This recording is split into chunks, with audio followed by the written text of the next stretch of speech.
उचलून का घेत नाही असं चांगला कसं सांगता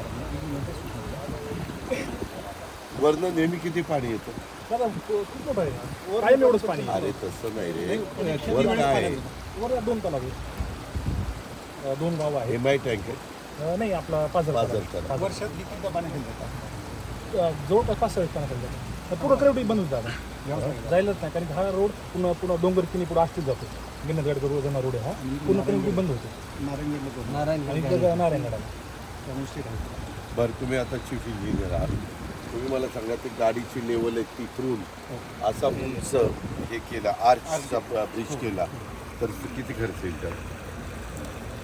आता बघ तो आर्चला खर्च कमी येतो, 1 कोटी रुपये होईल असं बघतो. याला कसं वाटरही कमी आहे बाकी. मग सकाळी आम्ही एक बघितला हो. तर इकडे सीओड इकडे मग सकाळी आपण कुठल्या गावाला पिंपळगावला, तर तिथं पण आम्हाला आर्चच करायचा, परंतु ते एक 10-12 गाव आहे, ते 5-6 गाव आहेत आणि ते मला ते 50 लाखात करून द्या चांगल्या क्वालिटी.